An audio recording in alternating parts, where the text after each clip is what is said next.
नमस्कार दोस्तों, आज आपके सामने भगवान श्री रामकृष्ण परमहंस जी की जीवनी का 5वां भाग प्रस्तुत करने जा रहा हूँ। बड़े भाव और प्रेम से सुनिए। राम कुमार को इससे बड़ी चिंता हुई और गदाधर को विद्याभ्यास करने के लिए उपदेश दे डाला। बड़े भाई की बातें शांति से सुनकर गदाधर ने उन्हें नम्रतापूर्वक स्पष्ट उत्तर दिया। दाल रोटी प्राप्त करने वाली विद्या मुझे नहीं चाहिए। मुझे तो वही विद्या चाहिए जिससे हृदय में ज्ञान का उदय होकर मनुष्य कृतार्थ हो जाता है। उस समय राम कुमार को गदाधर का यह उत्तर ठीक ठीक समझ में नहीं आया, किंतु वह गदाधर से बहुत प्रेम करते थे। इसी कारण उसकी इच्छा के विरुद्ध विद्या अध्ययन के लिए उस पर दबाव नहीं डाला। बाद के वर्षों में राम कुमार की आर्थिक स्थिति सुधरने के बदले और गिरती गई। पाठशाला में बालकों की संख्या घटती गई। अनेक प्रकार के परिश्रम करने पर भी जब पैसा नहीं मिलता था, इसलिए उन्होंने सोचा पाठशाला बंद करके कोई अन्य काम किया जाए, किंतु उन्हें अन्य कोई विद्या आती नहीं थी। इसलिए वह उसी काम को करते हुए सोचते रहे कि ईश्वर की उनकी कुछ सहायता करेगा। सचमुच ईश्वर ने उनकी अद्भुत रूप से सहायता की। कलकत्ते के दक्षिण भाग में जाकर बाजार नामक मोहल्ले में सुप्रसिद्ध रानी रासमणी का निवास स्थान था। वह जाति की झीमर थी। रामचंद्र दास अपने पीछे अपनी पत्नी रानी रासमणी और 4 कन्याओं को छोड़कर परलोकवासी हुए थे। इसी समय रानी रासमणी की आयु 44 वर्ष की थी। अपने पति की मृत्यु के बाद अपार संपत्ति के प्रबंध का भार उसके कंधों पर आ पड़ा। वह अत्यंत व्यवहार कुशल थी, इसलिए संपत्ति की सारी व्यवस्था स्वयं ही करने लगी। अपनी व्यवहार कुशलता एवं सुंदर प्रबंध के कारण उनका नाम कलकत्ते में शीघ्र ही गूंज उठा। वह सदैव दीन दुखियों की सहायता खुले हृदय से करने को तत्पर रहती थी। समय पर रानी अपने 4 कन्याओं का विवाह कर दिया। तीसरी कन्या करुणामयी का विवाह उन्होंने मधुरनाथ विश्वास नामक कुलीन मगर साधारण घराने के लड़के के साथ किया, किंतु विवाह के थोड़े दिन बाद करुणामयी का स्वर्गवास हो गया। मधुरनाथ से रानी रासमणी बहुत स्नेह करती थी। मधुरनाथ भी रानी के पास ही रहकर उनकी संपत्ति की देखभाल में सहयोग देते थे। करुणामयी की मृत्यु के बाद दूरदर्शी तथा व्यवहार कुशल रानी ने अपनी छोटी कन्या जगदम्बा दासी का विवाह मधुरनाथ से ही कर दिया। रानी बहुत दिनों से काशी यात्रा का विचार कर रही थी। उन्होंने यात्रा की सभी तैयारियां कर ली थी और बहुत साधन यात्रा के खर्चे के लिए अलग रख लिया था। कलकत्ता से यात्रा करने के लिए प्रस्थान के पूर्व रात्रि के समय देवी ने उन्हें स्वप्न में दर्शन देकर कहा, तू काशी मत जा, भागीरथी के किनारे मेरे लिए एक सुंदर मंदिर बनवा दे और वहाँ मेरी नित्य पूजा का प्रबंध कर दे, जिससे मैं वहाँ रहकर तेरी नित्य पूजा ग्रहण किया करूँगी।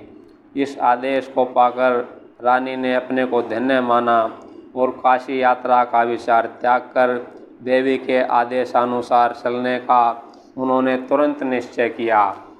उसके बाद रानी ने भागीरथी के किनारे बहुत से स्थानों को देखकर कलकत्ता के उत्तर की ओर दक्षिणेश्वर ग्राम के समीप एक स्थान को पसंद किया और सन 1847 के सितंबर मास में वहां 50 बीघे ज़मीन खरीदकर शीघ्र ही विशाल काली मंदिर बनवाने का कार्य प्रारंभ कर दिया। 7 वर्ष तक लगातार काम चलते रहने पर 1856 तक भी संपूर्ण मंदिर नहीं बन पाया था। रानी ने सोचा, शरीर का कोई भरोसा नहीं है, मंदिर का कार्य तो बाद में भी चलता रहेगा। यही सोचकर मुख्य काली मंदिर के पूरा होते ही रानी ने सन 1855 में देवी की प्राण प्रतिष्ठा करा दी, परंतु उन्होंने इस कार्य में अनेक विघ्नों का सामना करना पड़ा। देवी का मंदिर तो तैयार हो गया, किंतु नित्य पूजा इत्यादि करने वाला योग्य ब्राह्मण कैसे मिले। रानी तो जाति की झीमर थी, शूद्रों की नौकरी करने के लिए कौन तैयार होता। उस समय सामाजिक प्रथा यह थी कि शूद्रों के बनाए हुए देवालय में पूजा करना तो क्या, कोई कर्मठ ब्राह्मण उस मंदिर के देवता को प्रणाम तक नहीं करता था। रानी के मन में देवी के प्रति प्रगाढ़ भक्ति थी, इसलिए वह सोचती थी पूजा करने के लिए ब्राह्मण ही क्यों चाहिए, क्या देवी मेरे हाथ से सेवा ग्रहण नहीं करेगी? मैं स्वयं ही सेवा करूंगी और देवी का सारा कार्य करूंगी। लेकिन तुरंत ही वह यह भी सोचने लगी, यह सब तो ठीक है, पर यदि मैं स्वयं ही नित्य सेवा करने लगूं तो शास्त्र विरुद्ध आचरण हो जाने के कारण भक्त ब्राह्मण आदि मंदिर में आकर प्रसाद ग्रहण नहीं करेंगे। फिर इतना बड़ा मंदिर बनवाने से क्या लाभ? इस विषय पर उन्होंने अनेक शास्त्री और पंडितों के साथ परामर्श किया, पर कोई संतोषजनक व्यवस्था न दिखी। मंदिर और मूर्ति तैयार हो गई, किंतु उसकी नित्य पूजा की कोई समुचित व्यवस्था न होने के कारण रानी बेचैन रहने लगी और सोचने लगी, क्या इतना बड़ा मंदिर बनाना व्यर्थ ही होगा? ऐसे संकट के समय झामार कुकुर की पाठशाला के अध्यापक रामकुमार ने एक युक्ति सुझाई कि देवी का मंदिर और सब संपत्ति यदि रानी किसी ब्राह्मण को दान कर दे और उसके बाद वह ब्राह्मण देवी की नित्य सेवा का भार अपने ऊपर ले ले, शास्त्रीय नियमों का उल्लंघन नहीं होगा और ब्राह्मण आदि उच्च वर्ग के लोगों को वहाँ प्रसाद ग्रहण करने में किसी प्रकार की आपत्ति नहीं होगी।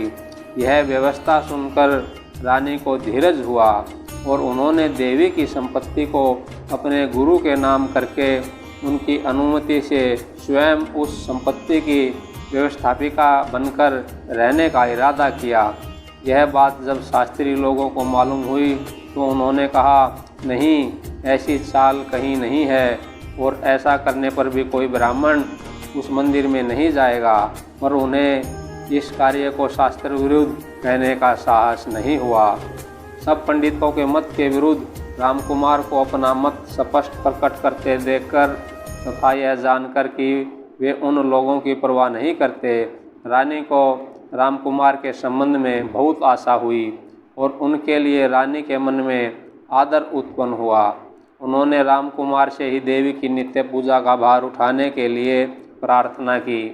रामकुमार इसके लिए तैयार हो गए। इस तरह रामकुमार का और उनके कारण गदाधर का दक्षिणेश्वर से संबंध हो गया।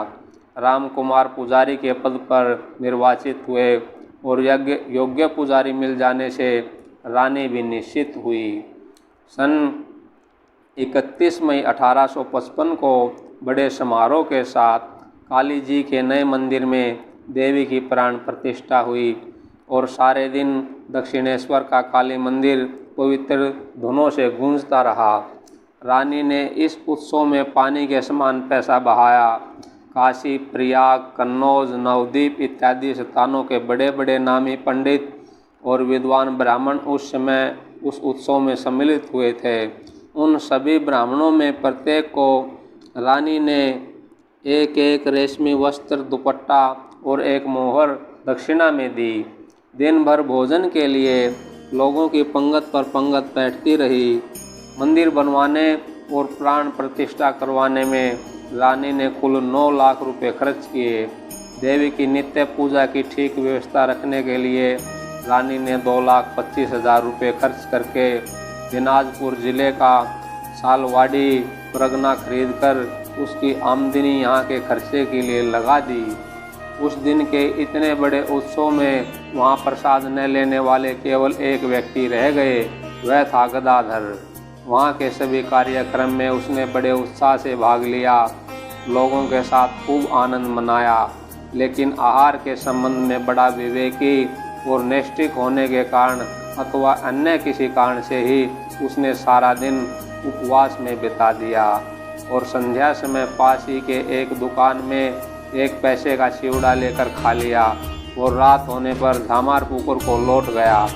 गदाधर तो रात में घर वापस आ गया, पर रामकुमार रात में घर वापस नहीं आए। उनका पता लगाने के उद्देश्य से गदाधर प्रातःकाल फिर दक्षिणेश्वर चला गया। वहां पहुंचकर उसने जाना कि रामकुमार की अभी घर जाने की इच्छा नहीं है। दोपहर में गदाधर पुनः झामार पुकुर लौट गया। काम समाप्त होने पर भैया स्वयं लौट आएंगे यह सोचकर गदाधर 5-7 दिन दक्षिणेश्वर नहीं गया। फिर भी जब रामकुमार नहीं लौटे तो 8वें दिन गदाधर फिर दक्षिणेश्वर पहुंचा। वहां उसे पता लगा कि बड़े भाई ने स्थायी रूप से पुजारी का पद ग्रहण कर लिया है। यह सुनकर उसे अच्छा नहीं लगा। हमारे पिता ने शूद्र का दान तक कभी नहीं लिया और भाई शूद्र की चाकरी करने लगे, यह कैसी बात है। यह सोचकर गदाधर ने रामकुमार से नौकरी छोड़ देने की बहुत विनती की। रामकुमार ने अपने छोटे भाई का कहना शांति के साथ सुन लिया और अनेक प्रकार से शास्त्र तथा युक्ति से उसे समझाने का प्रयत्न किया, पर सब निष्फल हुआ। अंत में यह निश्चय हुआ कि रामकुमार ने यह कार्य उचित किया या अनुचित, इस विषय के निर्णय के लिए चिट्ठियां डाली जाएं, पर चिट्ठी में भी रामकुमार ने यह उचित किया, ऐसा ही निकलने पर गदाधर मान गया। यह तो ठीक हुआ, किंतु गदाधर के मन में अब यह प्रश्न उठने लगा कि अब पाठशाला बंद रहेगी और बड़े भाई दक्षिणेश्वर में रहेंगे तो हमें क्या करना होगा। बहुत देर तक विचार करते रहने के कारण बहुत विलंब हो गया, इसलिए गदाधर उस दिन वहीं रह गया। रामकुमार ने उसे देवी का प्रसाद लाने के लिए कहा, पर गदाधर किसी भी तरह उसके लिए राजी नहीं हुआ। रामकुमार ने कहा, गंगा जी के पवित्र जल से पकाया हुआ और वह भी देवी का प्रसाद फिर तू क्यों नहीं लेता। तब भी गदाधर राजी नहीं हुआ। तब रामकुमार ने कहा, अच्छा ऐसा कर, ओठी से कच्चा अन्न ले आ और गंगा जी की बालू पर अपने हाथ से रसोई बनाकर खा, तब तो ठीक हो जाएगा। गंगा जी के किनारे सभी वस्तुएं पवित्र हो जाती हैं, यह तो तुझे स्वीकार है न। गदाधर की आहार संबंधी निष्ठा और उनकी गंगा जी के प्रति भक्ति के सामने वे पराजित हो गए। उस दिन से गदाधर अपने हाथ से ही रसोई बनाने लगा और दक्षिणेश्वर में भी रहने लगा। उसके सुंदर रूप, मनोहर आवाज़, नम्र और विनय युक्त स्वभाव और इस अल्प अवस्था में ही ऐसी धर्मनिष्ठा को देखकर रानी के जामाता मधुर बाबू की उस पर विशेष अनुकंपा रहने लगी और वह उससे बहुत प्रसन्न रहने लगे। देवी की प्राण प्रतिष्ठा के बाद लगभग 1 मास तक गदाधर शांत था। उसका कोई कार्यक्रम निश्चित नहीं हुआ था। मधुर बाबू की इच्छा थी कि उसे मुख्य पुजारी के सहायक का पद दे दिया जाए। रामकुमार से उन्होंने ऐसा कहा भी, किंतु रामकुमार गदाधर को अच्छी तरह जानते थे, इसलिए उन्होंने मधुर बाबू को बता दिया कि वह ऐसा स्वीकार नहीं करेगा। किंतु मधुर बाबू इतनी जल्दी हार मानने वाले नहीं थे, लेकिन इस समय उन्होंने आग्रह करना ठीक नहीं समझा और वह समय की प्रतीक्षा करने लगे। लगभग इसी समय गदाधर की फुफेरी बहन हेमांगिनी के पुत्र हृदय मुखर्जी किसी काम की तलाश में दक्षिणेश्वर आए। यहाँ गदाधर को देखकर उन्हें बहुत आनंद हुआ। गदाधर और वह समवयस्क थे, इसलिए खूब आनंद से दोनों रहने लगे। बड़े भाई से मधुर बाबू की इच्छा जान लेने के बाद गदाधर मधुर बाबू के सामने आने या उन्हें दिखाई देने का अवसर टालने लगा, क्योंकि जैसे सत्य और धर्म पालन करते समय वह किसी का कहना नहीं मानता था, उसी प्रकार किसी को व्यर्थ कष्ट देने में भी उसे बहुत कष्ट होता था। वह सोचता था कि अगर मधुर बाबू के लिए उसके मुंह से कोई अप्रिय वचन निकल गया तो उन्हें कष्ट होगा। यही सोचकर वह उनके सामने जाने से बचने लगा। इधर दक्षिणेश्वर में जैसे जैसे समय बीतने लगा, वैसे उसके मन में यह विचार आने लगा कि मुझे यही रहने को मिले तो ठीक है, और वह शतानु से अधिक प्रिय हो चला। इसलिए अपना विचार निश्चित होने तक उसने मधुर बाबू से दूर ही रहना ठीक समझा। परंतु जिस बात से वह डरता था वह अपने आप एक दिन उसके सामने आ पड़ी। उस दिन मधुर बाबू देवी दर्शन के लिए आए थे। उन्होंने दूर ही से गदाधर को देखा और उसे बुलावा भेजा। हृदय साथ ही में थे। मधुर बाबू को देखते ही गदाधर उन्हें अनदेखा करके दूसरी ओर जाने के विचार में था। तभी नौकर ने आकर कहा, बाबू साहब आपको बुला रहे हैं। उनके पास जाने का गदाधर को अनिश्चय देखकर बोल उठे, मामा बाबू बुलाते हैं, चलिए ने वहाँ। गदाधर ने उत्तर दिया, वहीं जाकर क्या करना है। वे मुझसे नौकरी के विषय में ही कहेंगे। हृदय ने कहा, तो इसमें हानि क्या है? बूढ़ों के आश्रय में रहने में क्या बुराई है? गदाधर ने कहा, जन्म भर नौकरी करने को मेरी बिल्कुल इच्छा नहीं है। इसके अतिरिक्त यहाँ नौकर हो जाने पर देवी के गहनों के लिए जिम्मेदार रहना होगा और उस तरह की झंझट मुझसे न हो सकेगी। फिर भी अगर तुम यह जिम्मेदारी स्वयं स्वीकार करते हो तो मैं नौकरी करने में कोई फर्ज जाहिर नहीं करूँगा। हृदय तो नौकरी की खोज में ही था। वह वहाँ आया था। उन्होंने बड़ी प्रसन्नता से गदाधर की बात मान ली और तब वे दोनों मधुर बाबू के पास गए। गदाधर के अनुमान के अनुसार मधुर बाबू ने उसे नौकरी के लिए ही पूछा। गदाधर ने अपनी बात स्पष्ट रूप से बता दी और मधुर बाबू ने भी उसे स्वीकार कर लिया। तुरंत ही उसी दिन उन्होंने गदाधर को देवी के वेशकारी पद पर नियुक्त कर दिया और हृदय को उसका तथा राम कुमार का सहायक बना दिया। यह घटना सन 1856 की है। अपने भाई को नौकरी करते देखकर राम कुमार निश्चिंत हो गए। इस प्रकार देवी की प्राण प्रतिष्ठा होने के 3 मास के अंदर ही गदाधर ने वहाँ का पुजारी पद स्वीकार कर लिया।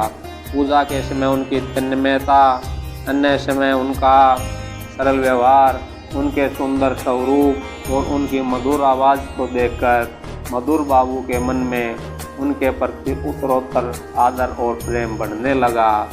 उसी वर्ष जन्माष्टमी के दूसरे दिन श्री राधा गोविंद जी के पुजारी नेत्रनाथ के हाथ से गोविंद जी की मूर्ति नीचे फर्श पर गिर पड़ी और उसका एक पैर भंग हो गया। पुजारी को भी चोट लगी। चोट तो वह भूल गया, लेकिन मधुर बाबू के भय से वह कांपने लगा। खंडित मूर्ति की पूजा शास्त्र में निषिद्ध है, अतः अब इसके लिए क्या उपाय हो? मधुर बाबू ने शास्त्रज्ञ पंडितों की सभा बुलाई और उनसे राय ली। सभा में सबने यही कहा कि भगन मूर्ति को हटाकर उसके स्थान पर कोई नई मूर्ति की स्थापना की जाए, लेकिन वह मूर्ति बड़ी मनोहारी थी। पंडितों के निर्णय के अनुसार उसे फेंक देना होगा। इस बात से मधुर बाबू को बहुत दुख था। उसके मन में आया कि इस विषय में बाबा से पूछना चाहिए, देखे वह क्या कहते हैं। मधुर बाबू गदाधर को बाबा ही कहते थे। गदाधर से पूछते ही उत्तर दिया, रानी के जमाइयों में यदि किसी के चोट लगकर पैर टूट जाए तो क्या वह उसे फेंक देंगी और उसके स्थान पर दूसरा बैठा देंगी, या उसी पैर को दुरुस्त करने की व्यवस्था करेंगी? यहाँ भी वैसा ही करना चाहिए। इस बात से मधुर बाबू बहुत प्रभावित हुए। इतनी सरल सी बात किसी को भी नहीं सूझी थी। मधुर बाबू ने बाबा का निर्णय मान लिया। गदाधर ने उस टूटे हुए पैर को इस खूबी के साथ जोड़ दिया कि किसी को उसके अंग भंग होने का ज्ञान न हो पाया। मधुर बाबू ने क्षेत्रनाथ को काम से अलग कर दिया और उसके स्थान पर गदाधर की नियुक्ति कर दी और हृदय राम कुमार के सहायक के रूप में रख दिया गया। दक्षिणेश्वर की नौकरी कर लेने पर राम कुमार का आर्थिक कष्ट तो कुछ कम हो गया, पर अपने छोटे भाई की उत्तरोत्तर बढ़ती हुई उदासीनता और एकांत प्रियता से उन्हें बड़ी चिंता होने लगी। गदाधर किसी विषय में उत्साह न दिखाता था और हृदय के अतिरिक्त किसी से अधिक न बोलता था। राम कुमार ने सोचा कि शायद घर और माता की अधिक याद आती है, इसलिए गदाधर उदास रहता है। लेकिन बहुत दिन बीत जाने के बाद भी गदाधर के मुंह से घर जाने की बात नहीं निकलती थी। यह देखकर उसके स्वभाव में होने वाले परिवर्तन का कारण राम कुमार की समझ में नहीं आता था। इसके बाद मधुर बाबू ने गदाधर को पुजारी पद पर नियुक्त किया। तब राम कुमार को कुछ अच्छा लगा। इधर राम कुमार की तबीयत भी कुछ ठीक नहीं रहती थी। वह सोचते थे कि कहीं अचानक ही उनका निधन हो गया तो उसके परिवार का क्या होगा। इसलिए वह चाहते थे कि छोटे भाई को पुजारी का सब काम पूरा सिखाकर 4 पैसे कमाने योग्य बना दें। इसी इरादे से राम कुमार ने गदाधर को देवी की पूजा, चंडी पाठ आदि सिखलाना शुरू कर दिया। गदाधर ने अपनी अलौकिक स्मरण शक्ति के कारण इन सब बातों को तुरंत ही सीख लिया और पूजा के समय इनका उपयोग भी आरंभ कर दिया। यह देखकर रामकुमार को बहुत प्रसन्नता हुई